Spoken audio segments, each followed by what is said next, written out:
I've often said that when I'm not sure what to do with the bullet journal theme, I go with 2 solid washi tapes and a pretty PET, but it's usually a floral. Technically, I'm taking that exact same formula and applying it to this beautiful celestial tape for my November theme, and I'm also teaming it up with some waterfall tabs and a Dutch door on the cover page to give myself less space to decorate, because the more space I have to decorate, the longer the setup takes. Hi, I'm Erin, and my office gets really hot in the afternoons this time of year, so I was trying to do this quickly. It feels like I only just started this journal, this gorgeous gold vintage A5 journal from TIEFOSSI, but this is indeed the second last month I'll be including in this journal, and I'm going to start from the back of the setup this time and move my way forwards because I'm adding waterfall tabs. I have a whole video on how to create waterfall tabs in case you'd like to learn, so there's a link to that in the description and it's up in the cards here as well. Essentially, you're removing paper from the outside edge of the right side of each page. You remove more paper from the ones closer to the beginning of the setup and less paper from the ones close to the end of the setup. And once you've cut all that paper out of your notebook, you'll have this waterfall tab situation where the edges of the pages kind of cascade down over each other. I especially like to do this when I have a collection of washi tapes that came packaged together and look really good together. That can be really impactful. I'm just going with my solid washi tapes today because I'm trying not to complicate things too much. But something I really like about waterfall tabs is that the waterfall tabs themselves do a lot of the heavy lifting of the decoration for you. There's already so much color and texture and variety happening on your spreads when particularly you're at the beginning of the setup, so you don't have to do as much heavy lifting when it comes to the rest of your decorations. This straight edge cutting machine, it's a tool that I love using. I have used them a lot in the past, but I used to have a different one and it was better than this one. Maybe I just need to change out the blade, I don't know, because this one doesn't do a very good job. It makes kind of a fuzzy cut. I'm starting out with my wide washi tape. This one is a muted purple and I got this from JOURNALSAY pretty recently. By the way, I will link to everything I'm using in this video in the description down below, so if you see something you like, you can get your hands on it too. And I'm cutting it into strips that are a bit narrower so I can use them to wrap around the edges of my pages to make my waterfall tabs much prettier. I'm going to alternate that with this mustardy yellow washi tape. I have unrolled this one onto a PVC card so it's easier to store. I really do get good use out of my solid washi tapes eventually, so I'm happy to decant these ones. I don't have a better word for it really than that because I know eventually I'll use them, but these 2 mustard ones I've just had kicking around in my collection for such a long time because yellow's not a colour that I really ever gravitate towards. But you'll see once we start to introduce the PET tape, it is purple and yellow, and so those were the 2 colours obviously that I wanted to bring into the rest of the theme. So I'm trying to use up what I've got in my stash and work with what I have, and I actually think this theme is going to come together really well. We're just going to keep working our way backwards through the tabs, adding some washi tape along the edges, rounding out the corners with my little yellow corner punch tool in the top corner there, and alternating between the purple and the yellow until we get back to what will eventually be the cover spread. I've taken off 2 dot grid spaces for each of my waterfall tabs, although I am counting the space between the last row of dots and the outside of the page as a row of dots. And sometimes just from the way the signature, the pages together, lie on top of each other, you will need more washi tape to cover the space for some of them and less for others, so I'm going to redo this particular part here to make sure that it's covering the amount of paper that I need because I don't want any white showing through between my waterfall tabs. And I did accidentally cut too much off one of my waterfall tabs. I did 1 more row than I meant to, so 3 dot grid spaces instead of 2. So for that one, I'm going to need to layer some extra yellow next to itself in order to cover all of the space, but I'm just going to live with it. I'm very much in the mindset of whatever happens, happens for this setup because it is too hot to care otherwise.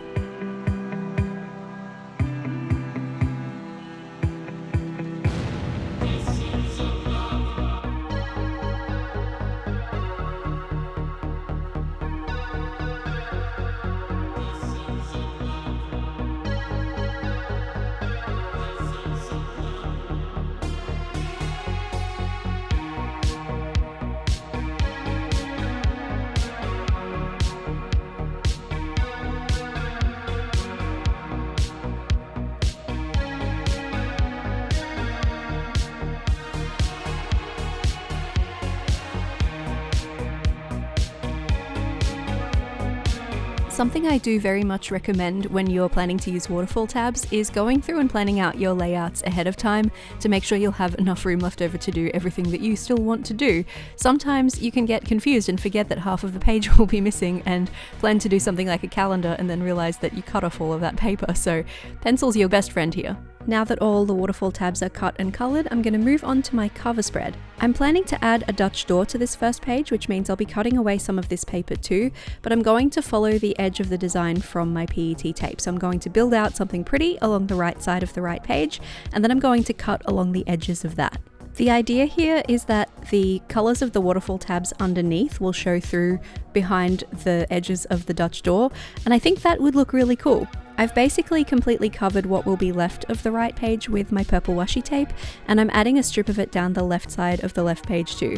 I really didn't go into this with very much of a plan. I'm really just winging it, but sometimes when you wing it, something really cool happens and you end up with something you really like, which was definitely the case for me with this one. This PET tape is definitely the star of the show though. I got this on JOURNALSAY a little while ago, and it is still listed on their website, but it is currently sold out, so that makes me hopeful that maybe it will come back into stock, but I don't know. I'll link it anyway, just to be safe. My only gripe with this tape is that it isn't pre-cut, and I have gotten really used to having my PET sticker tapes pre-cut for me, so I wouldn't have to cut them out with scissors. You could just peel them up like stickers. Not the case with this one. You have to cut everything out yourself if you want things to be separated from each other.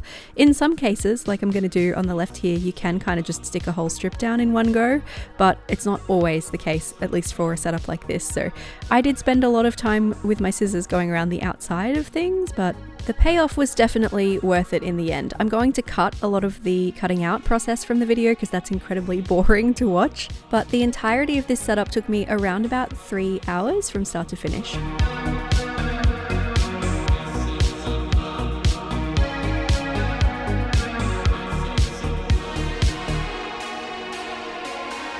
I really wanted to make sure the left side of the page had a really interesting edge on it, so that when I got in there with my scissors and cut around the edges of the design, we would see something cute revealed underneath. And I tried to place it so that I would be showing a decent amount of the waterfall tabs underneath once I cut that space away, without going too far and then revealing some of the calendar that will be underneath this. I actually didn't do the greatest job of that. I should have positioned this a bit closer to the left side than I'm doing, but it's okay, it's too late to change it now. I really wanted to use my lettuce stamps for this setup. I haven't used them in my own journal in a while, and I thought it would be nice to kind of space them out and have the word cross the middle of the journal, but I had to do a little test run to make sure I could stamp onto my washi tape background layer there first. It worked pretty well with my paint markers, so that's always good. And since I can't see the dot grid underneath the purple washi tape on the right side there, I actually made myself a little template on one of the offcuts that I removed from the waterfall tabs earlier, so I'd have a spacing reference to how wide I needed to place these stamps. Also, yes, I did accidentally stamp the N upside down. That's okay. If I just add a little notch on the top, a little extra serif spot there, it'll look like it was actually stamped the right way up.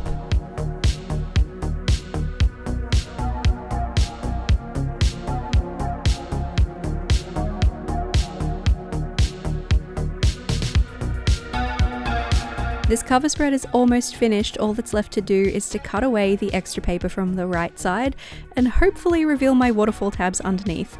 This is where it's going to become apparent that I didn't quite prepare adequately for this. I definitely could have placed my decoration a little bit further to the left, because we're not really revealing very much waterfall tab at all, unfortunately, but that's okay. I still think the effect is pretty cool. When you turn the page, you get some impact of the waterfall tabs, and that is fine. I used my bigger scissors for the main cutting, but for all the little details I'm going back in with my tiny little embroidery scissors.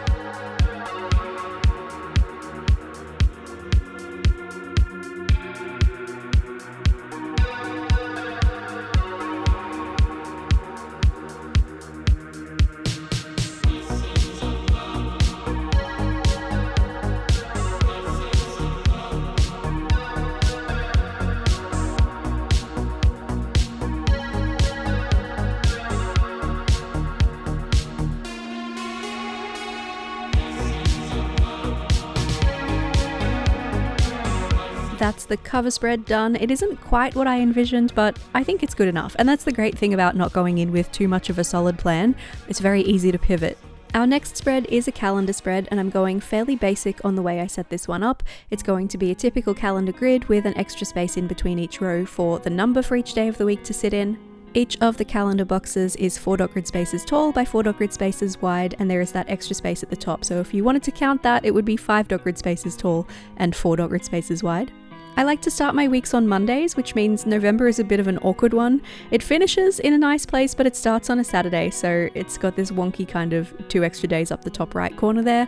And I have a decent amount of space left over on the left side there. Clearly I thought I'd be cutting off more than I was, because this didn't need to be quite so right aligned. I could have moved one of the days from the right side over onto the left page. But the calendar's on the page now, so I'm going to leave it exactly where it is, and I'm just going to use my decoration to bring back some balance to this spread. In particular, I'm going to fill that space that's above the calendar and a little bit to the left, because the shape of the calendar just kind of naturally tells you that that's where to put something. And I'm going to be filling quite a bit of that space on the left side as well, almost like the reverse side of the Dutch door gets a similar treatment to the front, but not quite.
Gosh, that feels like it came together quickly in the video. It really did not take as little time as it seems because I had to do so much fussy cutting, but that's alright, I think it looks pretty, so it was worth it. Our next spread is the narrowest of the entire setup because this is where we've removed the most paper in making the waterfall tabs, which was kind of fun because it forced me to get a bit creative about the way I set up things that I always include after the calendar.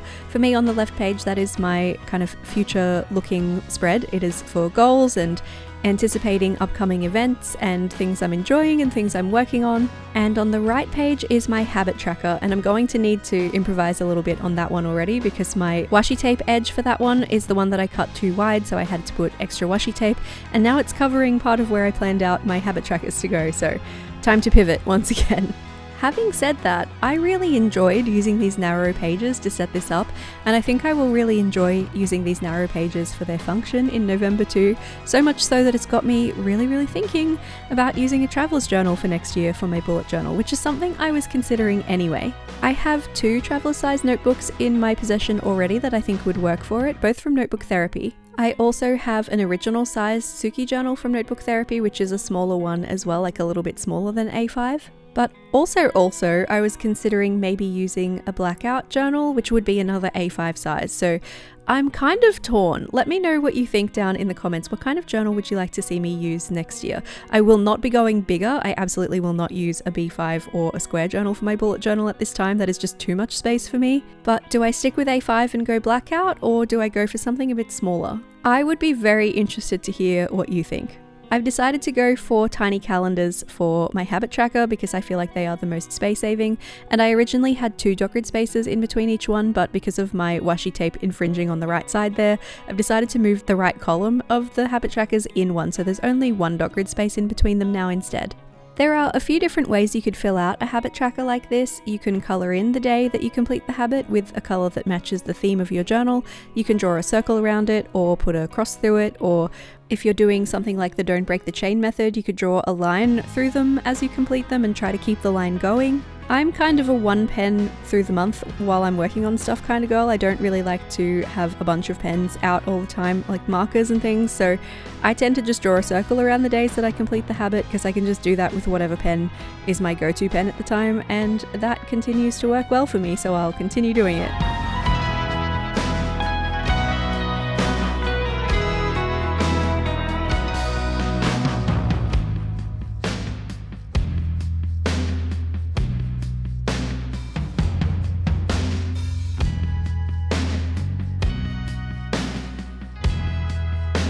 These 2 pages are now complete, so we're going to turn the page and move on to our next spread. This has been one of the most important for me throughout the course of this year. This is my routine spread, and it has evolved a little bit from when I started using it back in January.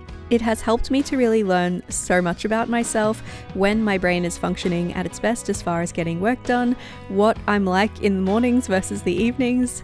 I thought I'd tell you a little bit about some of the routine elements that I have managed to introduce over the course of this year because of this spread.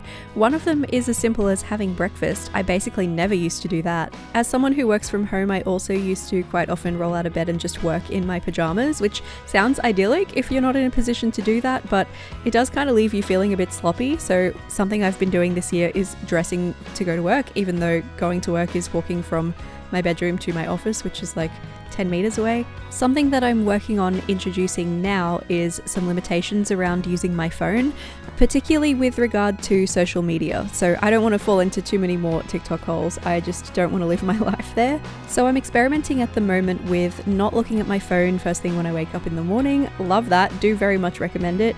Same thing in the evening, having a point of the night where I put my phone down and don't look at it again. And on Sundays, not using my phone for social media at all if I can help it. I can still use it for stuff like navigating, playing music, listening to audiobooks, whatever, but not going on social media. And that was really nice. I did that for the first time last Sunday and I loved it.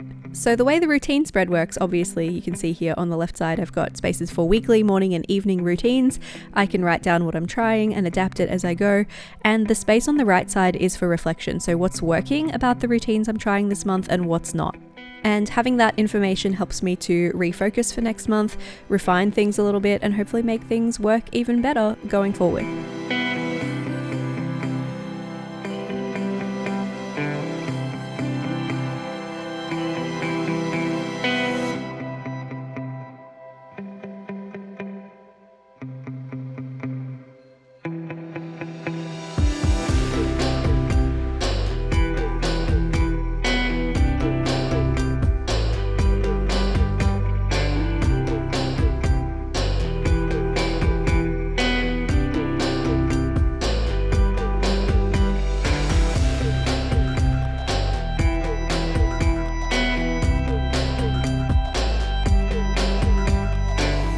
Here's another spread that's been instrumental for me lately, although I don't know that I necessarily need it every month. We'll have to see. I'll check in on this as we go. I've included the meal planner in the last 2 months and I used it for both of those months, and that was really useful, but I'm the kind of person who's pretty happy to eat the same thing over and over, and so I'm just rotating again the stuff that I did last month for my meal planner for October, and that's going completely fine. So I think I could probably do like a 2-month meal planner and that would be okay, but I'm drawing it out just in case I get sick of them halfway through October and I do really want something different. We'll have to see.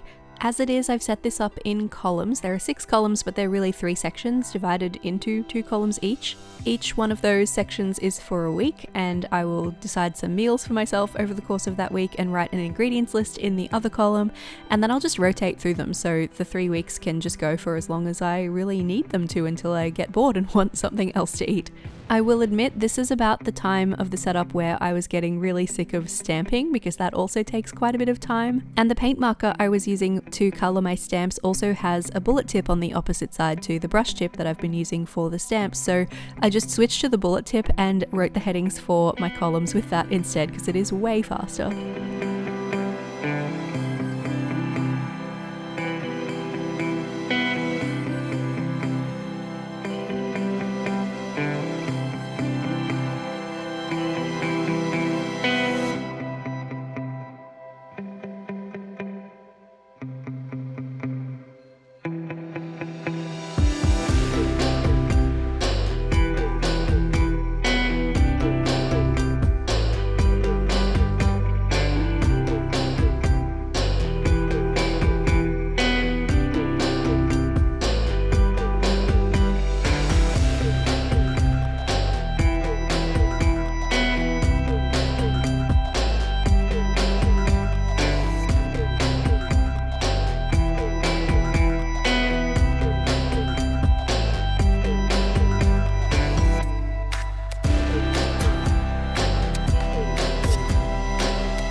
Our next spread is a little bit of a niche content creator one. It is just for planning when my YouTube videos will go out and what they will be, and keeping track of my workflow for them and knowing what I need to do and when. But I think it really could be adapted to a lot of different life situations. It could be something that you use for project management for work, although you probably have a digital tool for that already. It could be an assignment planner for school or university or college. Or even if you're undertaking a specific personal project, if you're crocheting a blanket or something like that, you could use a metric kind of like this to keep track of where you are and how much you've done and your progress. I'm using what's known as the Alexander method here, which is where you have a list down the left side that applies to a bunch of things in the columns along the top. So each one of those columns corresponds to a video slot that I have for that month, and the column I'm highlighting purple at the moment is where I'll write down each step of my workflow from start to finish.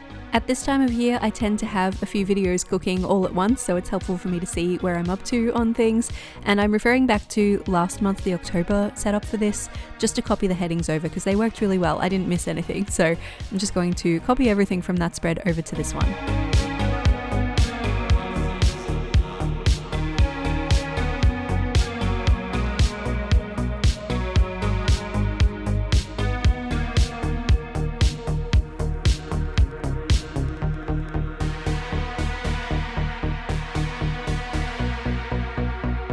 This actually looks a little daunting to me right now because I've recently started adding my vlogs as a weekly upload rather than something I do once a month.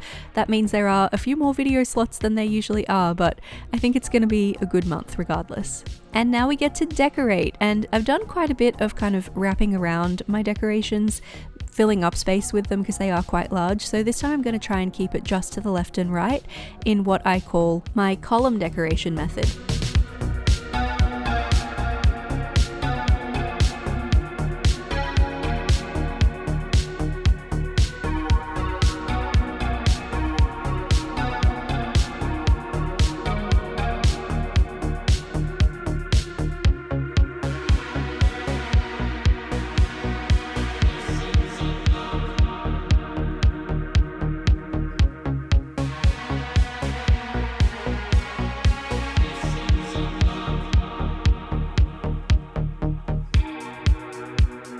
I tell you what, thank goodness for white paint markers, because yes, I did just stamp an N where I wanted to stamp a P, but I just waited for the paint marker to completely dry down and I coloured over it at the end with my white paint marker, let that completely dry down, and when I stamp the P over the top in the end, it's going to look actually like it was always supposed to be there.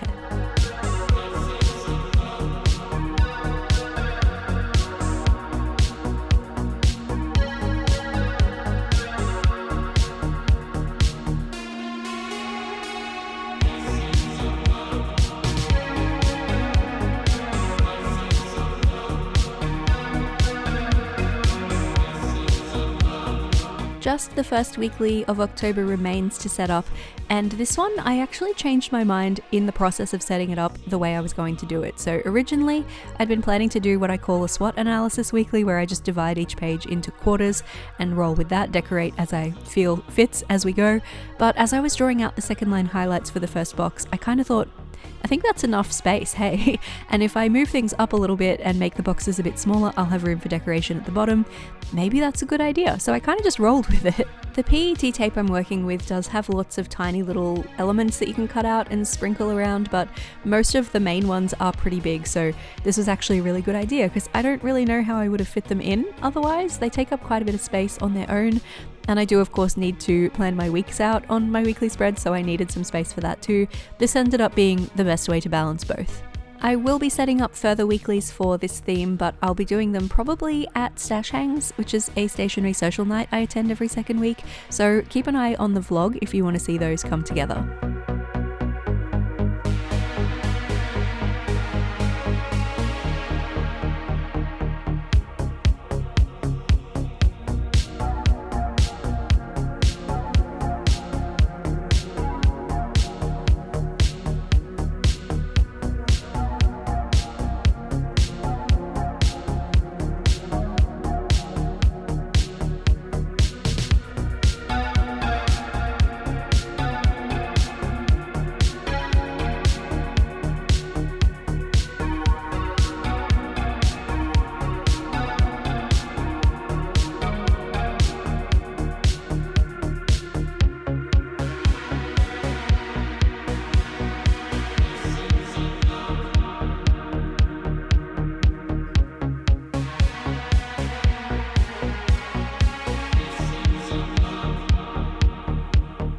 Again, by this point I was getting really warm and sweaty, so I didn't want to spend so much time stamping all of my headings for this one. I decided to just hand letter them with the bullet end of my brush marker and stamp just the numbers. So there was still that element of stamping, but the rest of it was keeping it kind of consistent with a previous page where I'd introduced this whole hand lettering thing, purely out of laziness. Sometimes I think I get more creative through the winter months just because it is a more comfortable time, so I'm willing to spend more time on things than I am when it's the warmer months, which is most of the year in my city. But now that we've got all the numbers down on this weekly, we are all finished with the setup for November in my bullet journal, so let's take a big flip through from the beginning of the theme all the way to the end. For a theme that was pretty half-baked when I started out, I'm really happy with where this ended. I did not expect to enjoy the pale yellow as much as I do. It ended up quite a lovely compliment, I think. I feel like the themes of the tape, the celestial themes and things feeling a little bit witchy, feels like a nice transition out of spooky season, and for those of you in the northern hemisphere, a nice little continuation of fall. But the colour scheme here is all spring, which is the season that I'm in, so that makes me really happy. I always really enjoy it when I can have a foot in both sides of the world.